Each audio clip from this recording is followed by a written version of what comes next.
无线充跟有线充一起充，会不会充的比较快啊？我必须很遗憾地告诉你，完全不会啊！啊，为什么啊？来，我做个小实验给你看。那首先我们请出我们的多孔充电器，并且我们把 iPhone 先放上去无线充电，无线充电顺利启动了，并且这个电流表已经跳出了大概5瓦左右的这个充电速度。然后现在呢，我们把这个快充线 C to Lightning 的接上我们的多孔充电器，神奇的事情要来了，来仔细看这个小萤幕。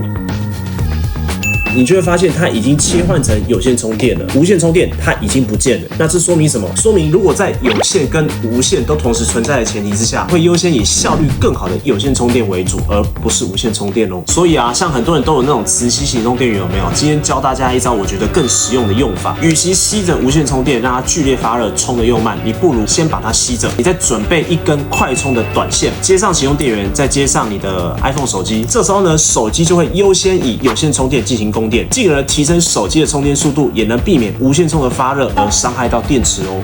真的听起来蛮方便的。那你这条短线你有在卖吗？当然有啊，像这种短线在我们店里有 C to C 跟 C to Lightning 的2种版本，原价要250。如果你有追踪我们超宇的账号，以及帮这则影片按赞的话，一律只要190。如果你带2条，还有含运哦。你是习惯用有线充电还是无线充电呢？底下留言区分享看看吧。关注速度王，买机修机，帮你忙。